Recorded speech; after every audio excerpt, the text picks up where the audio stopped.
Hey guys, Spooks here. I'm actually really excited for this video today. It was actually my sister-in-law's idea for the topic for today. We are going to talk about Skinwalkers and Wendigos and the big major differences today. If you're new to the channel, hi, I'm Spooks Wolf, and basically what we do here is we talk about cryptids, monsters, and every other mythical creature that lives rent-free in my head, and I state facts, their strengths, their weaknesses, what part of the world that they originated from, and how the lore starts from there. So if you're interested, this is the channel for you. If you want to like and subscribe, that's cool. If not, that's totally fine too. But let's get into it because I really cannot wait for this one. So let's start off with Skinwalkers. So the whole lore of the Skinwalkers actually originates from the Navajo tribe.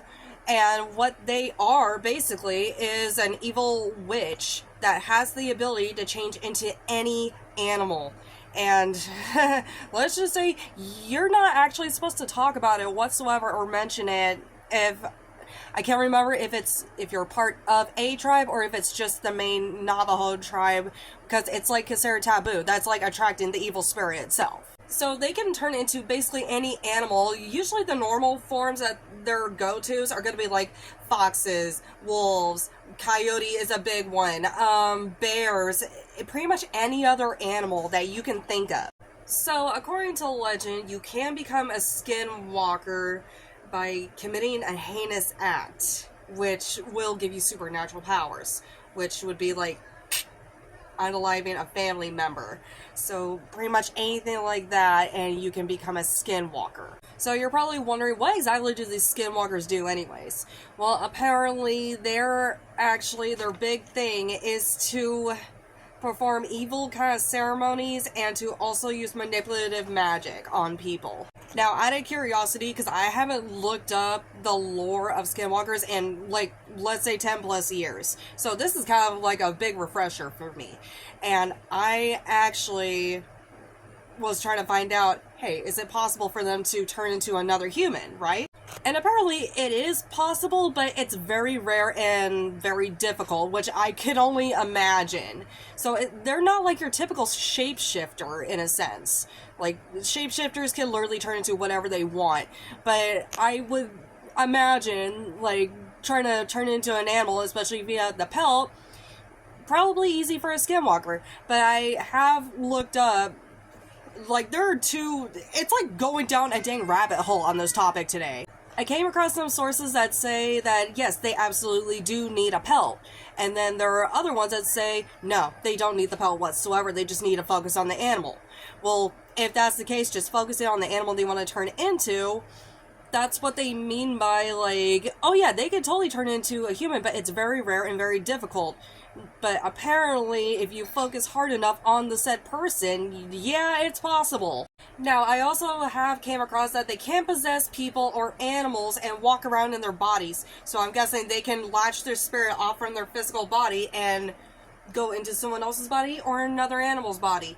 Which, I didn't even know that. So that's actually really interesting to me and probably 10 times more terrifying than what I originally knew.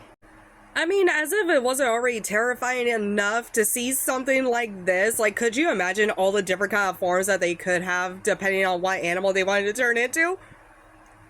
Nope, absolutely not. And I have friends and a husband that would be like, oh, I want to pet the puppy. I want to touch the danger floof. So I do apologize. That was a big ADD, ADHD moment, whatever you want to call that. So let's get into the abilities now, which I'm pretty sure everyone wants to know. So the ability that this dangerous creature has is like your typical strength, speed. I didn't know it actually had night vision until yesterday. But also mimicking voices and regeneration. And I'm going to definitely mention the mimicking voices thing. I think one of the biggest things that terrifies me about this thing, not only is just their form, it's the fact that it can mimic any voice. So, like, for example, like, hearing a baby cry or a cry for help from anyone out in the woods. Like, it could sound like a loved one, family member. best friend. Like, this thing will try to lure you out, like, the best to its ability. And I will mention this right now, Wendigos do have the same ability. So tell me that isn't already terrifying enough, knowing that both the creatures that we're talking about today have the same ability. So you're probably wondering, is there a way to actually kill one of these things if you're being stalked by one? Actually, there is. There's actually a few different ways. So one way is to basically call them out in public while they're in their human form by their full name, and what will happen is that they will end up losing all their magic and they will die in 3 days. Now, that's just one way.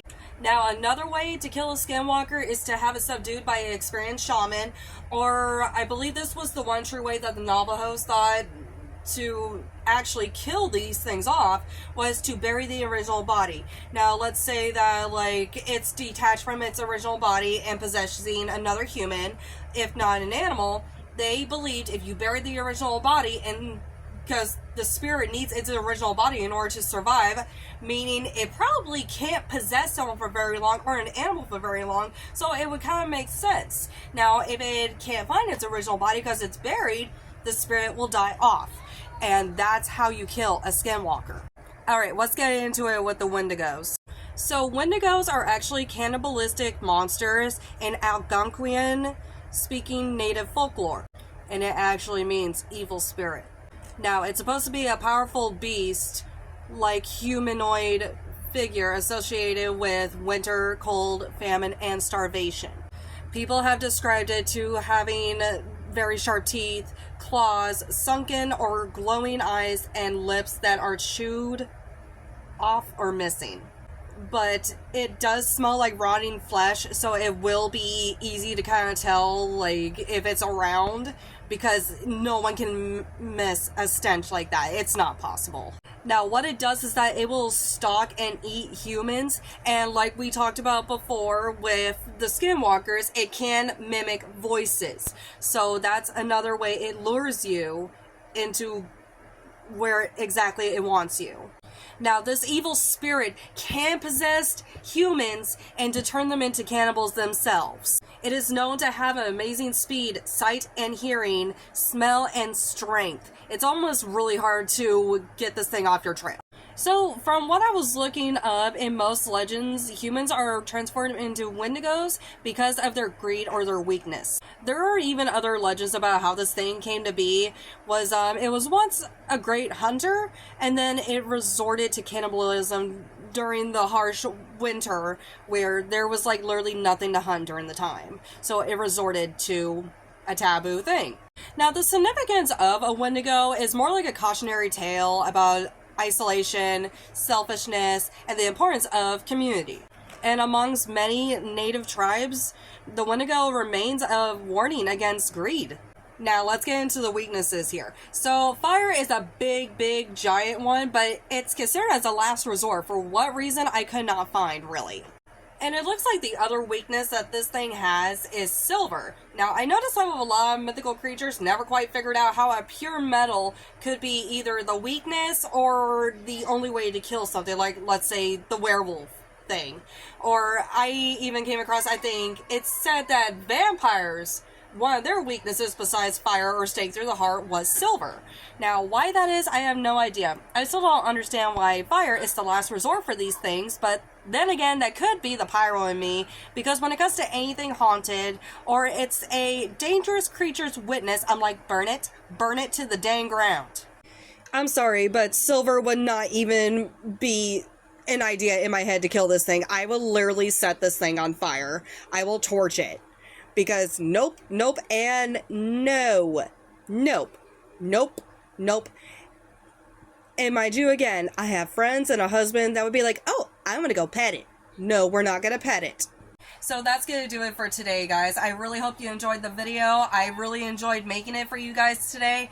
Now, if you guys have any other recommendations of what creature or creatures I should do next for the channel, just go ahead and leave a comment.